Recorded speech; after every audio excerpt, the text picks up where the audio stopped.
स्वधर्मेण सत्सत्कर्म तत्पराः। जो कथा आज कलिकाल में सुनने के लिए 2-4 से 10 श्रोता नहीं आते हैं, सीतापुर जनपद के नैमिष क्षेत्र में 88,000 ऋषि मुनि बैठ करके कथा सुन रहे हैं। बंधु माता, सूत जी महाराज कहते हैं, सौनक, प्राचीन समय में तुंगभद्रा नदी के तट पर एक बड़ा सुंदर और अनुपम गांव बसा हुआ था। तुंगभद्रा नदी के तट पर इतना सुरम्य गांव था कि उसमें चारों वर्णों के लोग रहते थे। ब्राह्मण, क्षत्रिय, वैश्य, शूद्र,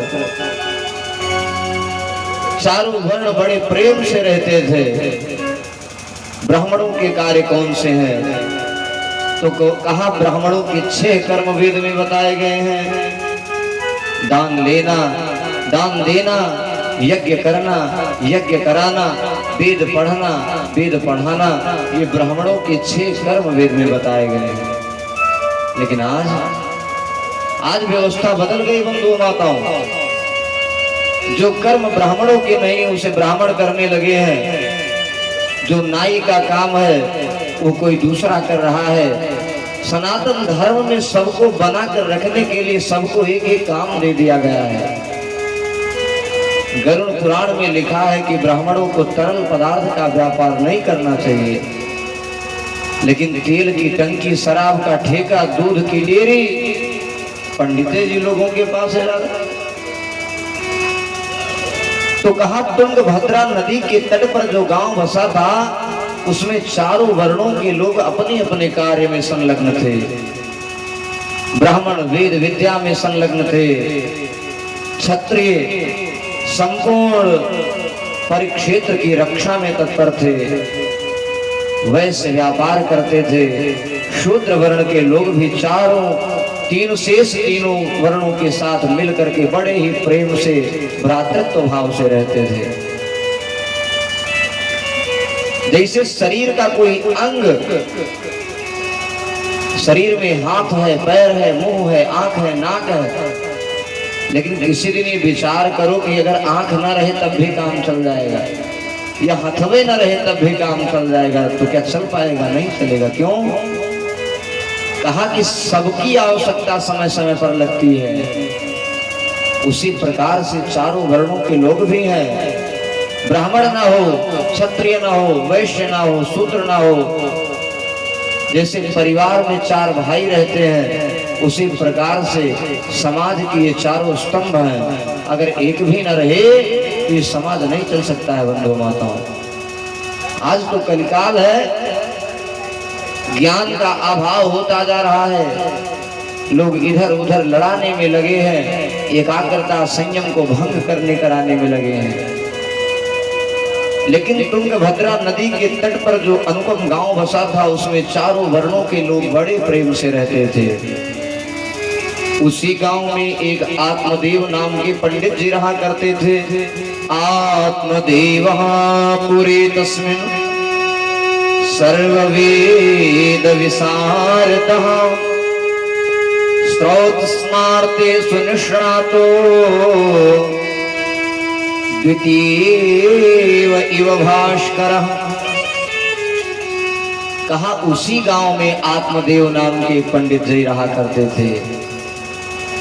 आत्मदेव पंडित जी स्रोत और स्मार्त दोनों के क्रियाकलापों को जानने वाले थे। ये स्रोत क्या है, स्मार्त क्या है? तो कहा स्रोत का अर्थ है, जब एकादशी आती है तो एक एकादशी रहती है वैष्णवा नाम, एक वैष्णव की एकादशी रहती है और एक गृहस्थों की एकादशी रहती है। गृहस्थ वाली एकादशी का व्रत रखते हैं और वैष्णव एकादशी का व्रत रखते हैं। कहा अयोध्या के मूर्धन्य विद्वान है राघवाचार्य जी महाराज। एक दिन आश्रम में बैठे थे तो एक भक्त पहुंचा, कहा महाराज जी बताओ एकादशी किस दिन है? महाराज जी ने कहा भैया परसों है। तो कहा हमारा वाला किस दिन है? तो कहा तुम्हारे वाले का क्या मतलब है? तो कहा हमारी वाले का ये मतलब है कि हम गृहस्थ हैं, तो पूज्य महाराज श्री ने कहा, भैया जो समय पर सुलभ हो जाए उसका सदुपयोग कर लेना चाहिए, क्योंकि ये श्वास कब छूट जाए किसी को कुछ पता नहीं है। तो कहा कि आत्मदेव पंडित जी दोनों श्रौत और स्मार्त दोनों विधियों को सम्यक जानने वाले थे। गांव में जाकर के लोगों को बढ़िया बढ़िया ज्ञान दिया करते थे, उपदेश दिया करते थे। आत्मदेव पंडित जी की एक पत्नी है जिनका नाम है धुंधली। भिक्षुको विद्वान लोके तत्प्रिया धुंधली स्मृता स्ववाक्य स्थापिका नित्यम सुंदरी सुकुलोद्भवा। कहा आत्मदेव पंडित जी की जो पत्नी है धुंधली देवी, जैसा नाम वैसा गुण। आज के समय में जब बच्चों का जन्म होता है तो पहले नाम कैसे रखते थे? धन्य है हमारे यजमान के माता पिता जिन्होंने ऐसे अपने बच्चों का नाम रखा कि जो नाम अर्थपूर्ण है। राम मुनि, साक्षात कपिल मुनि, राम ऋषि। लेकिन आज की परंपरा, कहा आज बच्चों का अंग्रेजी मॉडल वाला नाम रखते हैं। वही नाम बच्चों का, वही नाम कुत्तों का। संस्कृति का लोप होता जा रहा है। आधुनिकता में लोग इतने संलिप्त हैं बंधुओं माताओं कि उन्हें अपने धर्म का, अपनी संस्कृति का तनिक भी ख्याल नहीं है। धर्मो रक्षत रक्षिता। अगर धर्म ही नहीं रहेगा, अगर हम धर्म की ही रक्षा नहीं कर पाएंगे तो हमारी रक्षा कौन करेगा? एक ही सम्रांगण में हम अकेले खड़े रहेंगे, हजारों लाखों की संख्या में शत्रु हमारे ऊपर आक्रमण करेंगे, लेकिन हम उस सम्रांगण में अकेले रहेंगे। क्यों? क्योंकि हम अपनी संस्कृति से सुदूर हो जा रहे हैं, अपने धर्म से दूर हटते जा रहे हैं। आत्मदेव पंडित जी की जो पत्नी थी धुंधली देवी, जैसे उनका नाम था धुंधली, वैसे उनका मन भी धुंधला था। पंडित जी तो बिना शालिग्राम भगवान को स्नान कराए जले नहीं पीते थे, लेकिन धुंधली देवी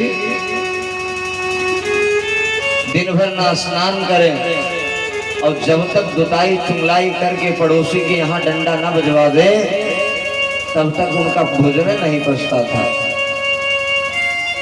दिन व्यर्थम कुभोजनम जीवन व्यर्थम कुभार्यम। दिन कब व्यर्थ है? अगर गलत भोजन कर लिया, पाच भोजन, तो लोटा लेकर के दिशा के लिए दिन भर घूमोगे। तला भुना कर ज्यादा हो गया तो यही व्यवस्था बनेगी। और अगर पत्नी कहीं गड़बड़ मिल गई तो कहाँ तब